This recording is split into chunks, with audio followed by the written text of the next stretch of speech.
You wake up with a taste of metal in your mouth. It's not blood, yet. It's a warning. A throbbing pain, deep and ancestral, echoing through your jaw like a war drum. You're not sure if it's Monday or Sunday. You don't even know what a Sunday is. Because this is 1294. You're alive. But your tooth isn't. It pulses with medieval vengeance. Every heartbeat sends a sharp knock into your skull, like a tiny blacksmith testing iron inside your head. You can't chew, you can't sleep, you can't pray it away, but you try. There is no Advil, no dental insurance, no clean white room with soft jazz, and a woman named Linda asking if you've been flossing. There's only pain, and the fear of what comes next. You ask around, quietly, because showing pain is dangerous. Pain makes you weak. Pain makes you suspicious. Pain makes you possessed. Eventually, someone points you to a man who does teeth. He's not a doctor. Doctors are for the rich, and even then, they're mostly astrologers with knives. This man is something else. He's the butcher's apprentice. He sharpens knives for pigs and hooves. He's pulled more teeth than anyone else in town, because he's the only one who tries. He charges half a loaf of bread and a prayer. Sometimes he even gets it right. You find him behind the tavern, where the ground is sticky and the air smells like ale, sweat, and something dying slowly. His clinic is a wooden bench, blood-stained, flies buzzing. A rusted pincer lies beside a tankard of mead, still half full from the last extraction. You sit, because you have no choice. You are not in a doctor's office. You are in the medieval version of a trust fall, with tetanus. He doesn't ask your name. He doesn't wash his hands. He doesn't care if you live or die. He only cares if you scream loud enough to scare the goats. He nods, takes a swig of mead, wipes the pliers on his tunic, and says, "Open wide. This is dentistry, medieval style. And if you think that's the worst part, it isn't." Welcome to the world of pain, superstition, and bone-deep terror. Welcome to the age of bloodletting and barber surgeons. Welcome to a time when a toothache could ruin your month or end your life. Let's not romanticize it. A medieval toothache wasn't just an inconvenience, it was a spiritual crisis. A pulsing, infected molar was your body's way of sending a death notice by courier pigeon. And the worst part? You had no clue what was happening. You just knew your face was swelling, your vision was blurry, and God had clearly abandoned you. You'd try everything. Chewing on cold rags, rubbing your gums with ash, biting leather straps, screaming into the void. Maybe you'd even pray to Saint Apollonia, the patron saint of toothaches, who earned that title the old-fashioned way, by having every one of her teeth smashed out during martyrdom, divine inspiration through blunt force trauma. And when that didn't work, and it never did, you'd seek out the local tooth puller. Note, this was not a job. This was a hobby. Maybe it was the blacksmith. Maybe it was the miller's cousin who once pulled a dog's tooth and decided he had the gift. You were desperate. You didn't ask for credentials. You just showed up. He'd take one look at your jaw, bloated like a rotten pear, and offer you the standard medieval anesthetic. A bucket of mead and something to bite. A stick if you're lucky. A belt if you're not. There was no sterilization. The tool of choice was a pair of iron forceps that had seen more nails than nerves. They weren't shaped for your mouth. They were shaped for gripping. That's it. They'd been used on wood, horses, maybe soup bones. And now, they were going inside your face. The extraction wasn't delicate. He'd wedge the pliers into your mouth, maybe resting a knee on your chest for leverage, and pull like he was trying to win a county fair contest. If the tooth didn't come on the first try, and it rarely did, he'd twist, wrench, crack. Your jaw might dislocate.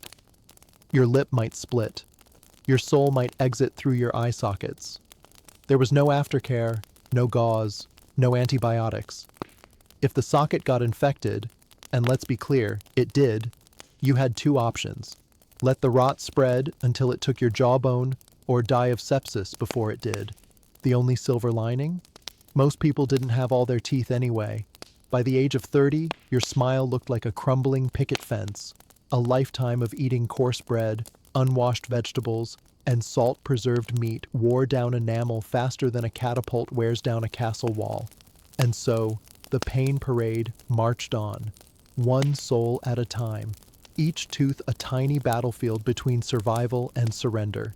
You weren't getting relief. You were buying time with agony, and somewhere between the pliers and the prayers, it hits you. You don't need to die of old age in the Middle Ages. You can die of your teeth. In the 21st century, we treat our teeth like tiny porcelain celebrities. We brush them with minty foam, polish them with high-tech gadgets, and worry if they're not white enough to blind passing drivers. We have whitening strips, sonic toothbrushes, invisible braces, and fluoride delivered directly from government-controlled water systems. Our teeth are status symbols, little rows of health and discipline. But in medieval Europe, teeth were not adored. They were endured. Dental hygiene wasn't a goal. It wasn't even a concept. No one was talking about plaque. No one had floss. And if someone handed you a toothbrush, you'd assume it was a tiny torture device or a decorative broom for mice. Oral care didn't exist because the idea of preventing tooth pain made about as much sense as preventing winter. People didn't clean their teeth. They survived them. And what made those teeth suffer, you ask? Not sugar. Sugar was rare, expensive, and mostly reserved for royalty, who had the luxury of rotting in peace. For the average peasant, the real villain was bread. Yes, bread. But not your soft, sourdough, gluten-friendly comfort food. Medieval bread was an abrasive brick of ground grain, often mixed with dirt, bits of husk, and, if the local mill was sloppy, tiny fragments of stone from the grinding wheel. Chewing this daily was like eating sandpaper on toast. It filed your enamel down to nubs, exposing nerves and roots to the cold air of divine punishment. People lost teeth not from cavities, but from erosion. The kind of erosion you'd see on coastal cliffs. Teeth simply wore away until they cracked, fell out, or caused enough pain to justify a visit to the local agony merchant. And remember, a missing tooth wasn't a big deal. There were no mirrors in most homes, no social media to showcase your smile, and definitely no Tinder swipes based on dental alignment. A gappy mouth was normal, expected even. The idea of keeping all your teeth into adulthood would have sounded like bragging, or sorcery. What mattered wasn't how your teeth looked. What mattered was whether they shut up. Because the moment a tooth spoke, in the form of pain, swelling, or unbearable throbbing, it became a problem. Not a cosmetic one, a spiritual one, a social one, a threat. Silence was the goal. A quiet mouth meant you could eat, work, pray, and stay out of trouble. A mouth that screamed? That was another story. You didn't care for your teeth. You feared them. You hoped they'd behave until you died of something more reasonable, like famine, childbirth, or a Viking raid. So no, medieval people weren't gross. They weren't lazy. They just didn't have the luxury of oral ambition. They were too busy surviving the bread, and if they knew what we spent on Invisalign, they'd assume we were either kings or mad. In the Middle Ages, the line between healthcare and DIY mutilation was porous. Let's say your jaw is on fire, your cheek is swollen like a rotten melon, and your tooth is pulsing like a drumbeat at a witch burning. You ask around for help. They tell you, go to the barber. Yes, the barber. Because in medieval Europe, the guy who trims your beard is also the one who removes your teeth, and your boils, and sometimes your limbs. It's a one-man trauma shop with a very steady hand and absolutely no training. Welcome to the barber-surgeon era. These multitasking misery dealers were everywhere. They shaved monks, bled nobles, drained abscesses, stitched battle wounds, cut hair, and, of course, yanked out your molars with the same precision used to slice a mutton roast. Their qualifications? Zero. Or, more accurately, experience, which meant, I've done it before, and he didn't die. Immediately. But they looked official. Outside their shop hung a red and white pole, what we now call the barber's pole, that spiral. It symbolized blood and bandages, a literal ad for pain. You didn't enter that shop to look good. You entered to survive something. Inside, there was no separation of services. One minute the barber was giving a noble a shave, and the next, he was elbow deep in a peasant's molar, maybe using the same blade. Hygiene wasn't a concept, it was a luxury, and not one they could afford. Let's say it's your turn. He nods toward the chair, still warm from the last unlucky soul. You sit, you open wide. He selects an instrument from a terrifying array of iron tools, most of which look like they belong in a torture museum. He picks the dental key, a twisted metal crank designed to loosen your tooth like you're opening a wine bottle, which is ironic because you probably drank wine to numb yourself for this. No gloves, no mask, just a man in an apron, wielding what amounts to a medieval corkscrew, hovering over your face. He inserts it, twists, and crack. Best case scenario, the tooth comes out whole. You bleed, but the pain fades. You live. Worst case scenario, the tooth shatters, the root stays in, infection sets in, you die. All of this for the price of a chicken, a candle, or a favor. You see, barbers were the people's healers, not because they were good, but because they were available. Physicians were rare, expensive, and usually more interested in astrology than anatomy. Surgeons existed, but they were busy with battlefield amputations. Monasteries had herbalists, sure, but herbs don't pull teeth. So you went to the guy who sharpened razors for a living and prayed he had a steady hand and a clean conscience, and he probably didn't. Yet somehow, they became respected. Feared, maybe. Needed, definitely. Because when your mouth became a battlefield, you didn't want a prayer. You wanted a blade. Or at least someone who wouldn't flinch when you screamed. Pain has a way of turning reason into pudding. And in the Middle Ages, when medical knowledge was part herbalism, part scripture, and part pure panic, a toothache wasn't just a health problem. It was a horror story waiting to happen. Forget extractions for a moment. Let's talk about treatments. Because when the pliers weren't available, or the barber was passed out drunk behind the tavern, people turned to what they knew: smoke, superstition, and small rodents. Let's begin with the most famous diagnosis: tooth worms. Yes, worms. Many believed that toothaches were caused by tiny, squirming creatures living inside your molars. It made sense if you didn't know what a nerve was. You feel something moving in your skull, there's pressure, there's throbbing. Clearly, a demon larva is gnawing through your face. So, naturally, the treatment was to smoke it out. One popular method involved heating a mix of herbs, like henbane, belladonna, or frankincense, and blowing the fumes directly into the mouth through a funnel. The hope was that the worm, offended by the stench, would flee its dental hideout.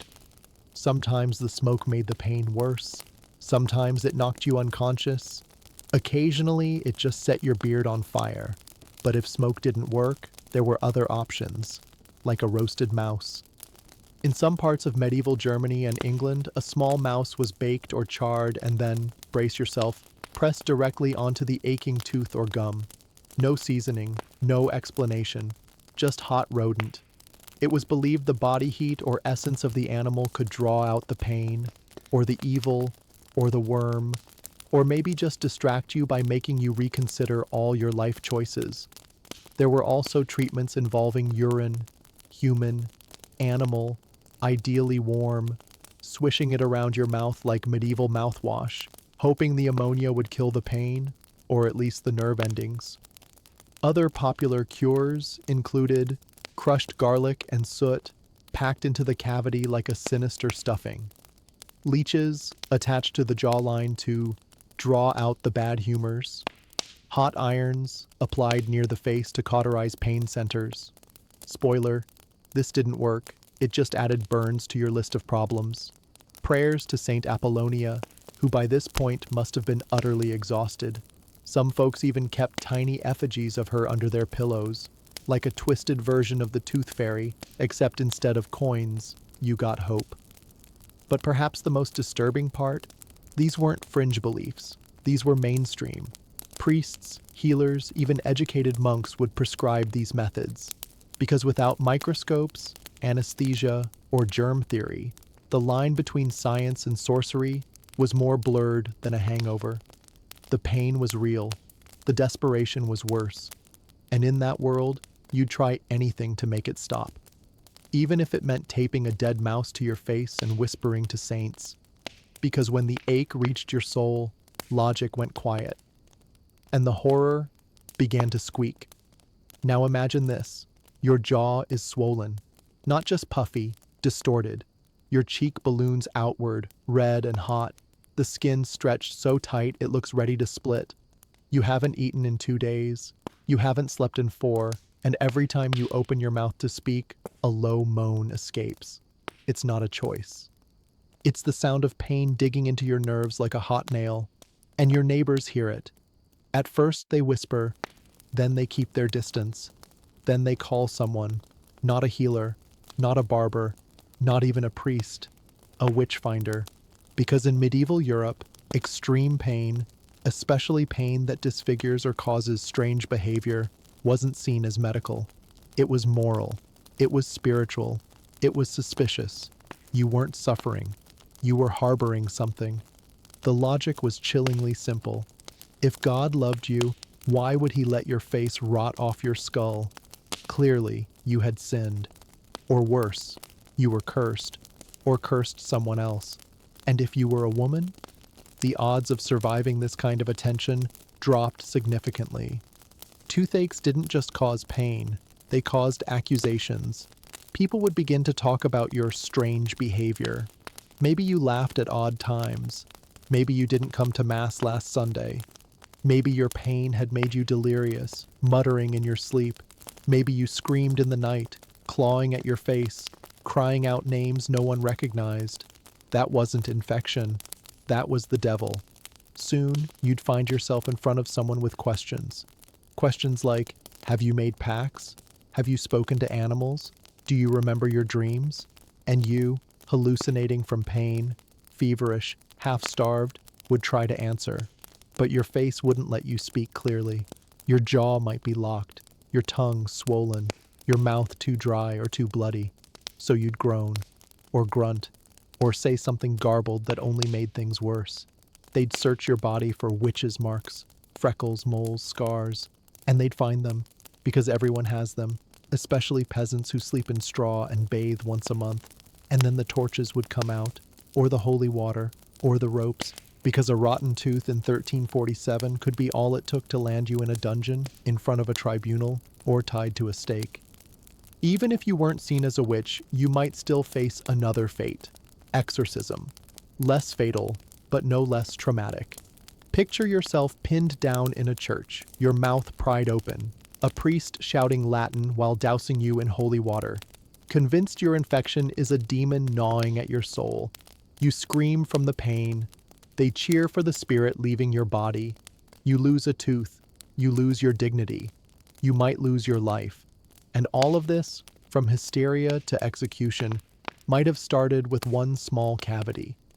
So next time you complain about your dentist running 5 minutes late, remember, there was a time when a toothache could get you burned alive. And the worst part? You still had the tooth. Take a deep breath. Open your mouth. Run your tongue over your teeth. Feel that? Smooth enamel. No exposed nerves. No festering holes.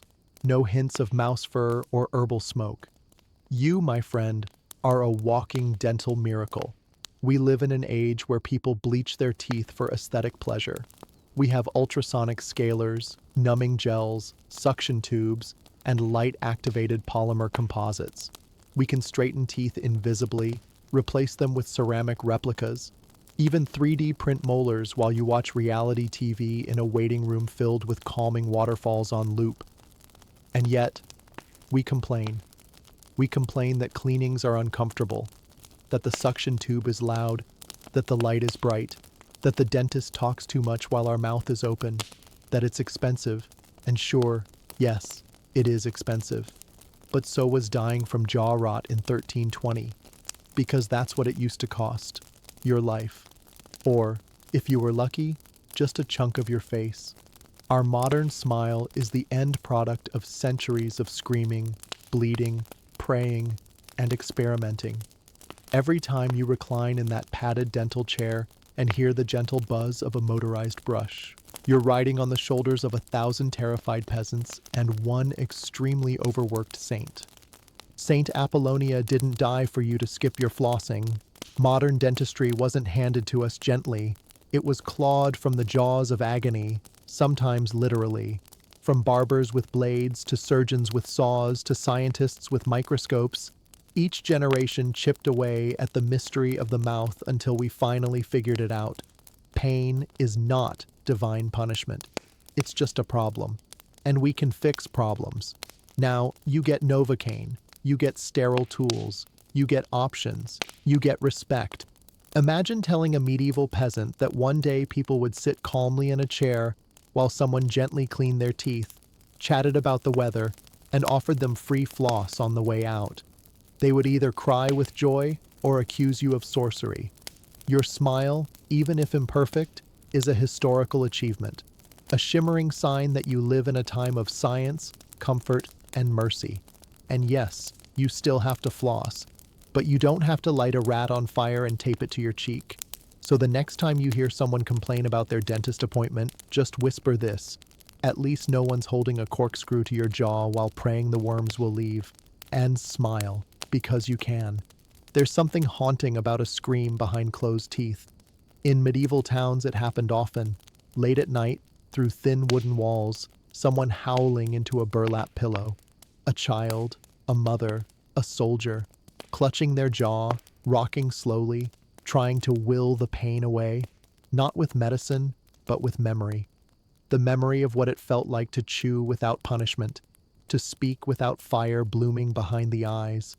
Because the truth is, losing a tooth wasn't just about pain, it was about control.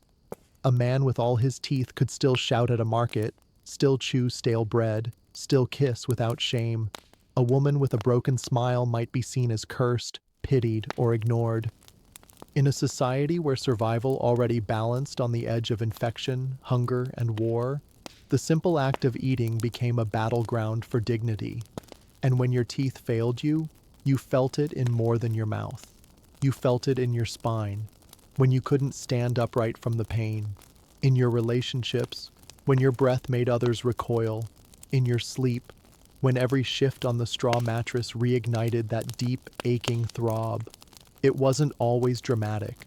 Sometimes it was quiet, a slow, internal crumbling, a molar that cracked and never healed, a gum that bled for weeks, a child who stopped smiling because it hurt too much. We don't have names for most of them, no plaques, no tombstones that say, "died of a molar." But they were there, millions of them, enduring the rot and the silence. And here's the absurd twist of fate. Many did survive. Not because they were stronger, not because they had better luck, but because they adapted, they gummed their food, they chewed on the other side, they learned to live with it, because that's what humans do. That's what they always do, even when the pain doesn't end, even when the healer is a man with iron tongs and ale on his breath, even when no one believes them, because it's just a tooth. Even then, they kept going. So when we talk about the miracle of modern dentistry, let's not just praise the technology. Let's honor the people who came before it, the ones who screamed into their sleeves, who held on to the final shred of pride while drooling blood, who bore the kind of pain that doesn't end when the sun rises. They didn't write books, they didn't invent anesthesia, but they survived. And because they did, you now have something they couldn't imagine, a future with teeth. Picture a medieval face, not the noble portraits, but the real ones, worn, weathered, pocked by cold, hunger, sun, soot, and the slow erosion of time. And in that face, a mouth, not pristine, not perfect, maybe missing a few teeth, maybe all of them. But sometimes, you'd still see it. A smile, not a toothpaste commercial grin, not the polished barista beam you flash to strangers. A real one, crooked, quiet, tired, and astonishingly brave. Because in a world where smiling often hurt, people still did it. They smiled at weddings, Even when the bread was stale and the soup thin. They smiled during songs, when someone plucked a lute by firelight, off-key but heartfelt. They smiled when a child took its first steps, or when a neighbor came back from war with all his limbs, or when the harvest didn't completely fail. They smiled because joy wasn't dependent on comfort. It never is. And that's the secret our modern faces sometimes forget. We think a smile comes from good news, soft lighting, and perfectly aligned incisors. But in the dirt and dark of centuries past, people smiled as an act of resistance, as a way of telling the world, I am still here. Even when their gums bled, even when the pain never stopped, even when every bite was a gamble between nourishment and agony. That crooked medieval smile was a small rebellion against suffering, against silence, against the idea that dignity requires perfection. There's something sacred in that. Today, we have options. We can fix, replace, reconstruct. We can smile without fear of judgment, of infection, of damnation. But sometimes, we still hide our teeth. We feel self-conscious. We hesitate to laugh too loudly or show too much, as if only flawless smiles are allowed in public. But history says otherwise. History says a mouth with gaps still told stories. A jaw without molars still kissed. A face marked by pain still had room for joy. So maybe next time your mirror reflects imperfection, remember this. Your ancestors smiled with far less. They had every reason not to, and they did it anyway. That's not vanity, that's hope. You're in your bed. Maybe it's late. Maybe you're lying on your side, scrolling, fidgeting, trying to ignore that low-level anxiety that sometimes hums beneath the bones at night. The room is quiet. The fridge murmurs. Somewhere outside, a car door slams. Everything is normal. And your teeth? They don't hurt. That alone is a miracle. There's no blood on your pillow. No fever bubbling under your cheek. No taste of metal. No priest outside your door with holy water and rope. Your jaw isn't swollen. Your gums aren't black. You are not possessed. You are not about to die from an abscessed molar. You're just tired. And that's the luxury. You're allowed to be tired. Because centuries ago, people lay awake not because they were anxious, but because they were in agony.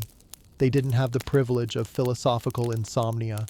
Their nights were broken by real screams, mouths torn open by infection, faces warped by rot, death creeping in through a single tooth. And if they were lucky, they got help. From a man with blood under his nails and pliers in his apron pocket. You have a dentist. They had a blacksmith. You have lidocaine, Netflix, a dental hygienist named Karen who tells you to floss more often. You have suction tubes, padded chairs, and clean latex gloves. You have time to heal. You have options. You have science. And still, you flinch when you hear the drill. That's okay.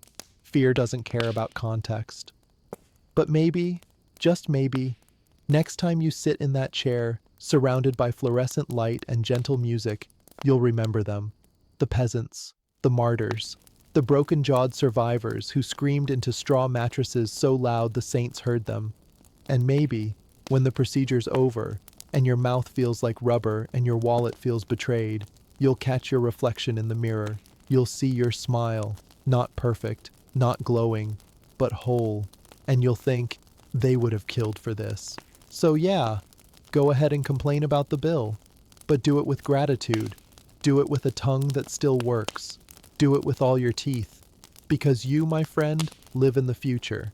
And your molars? They agree.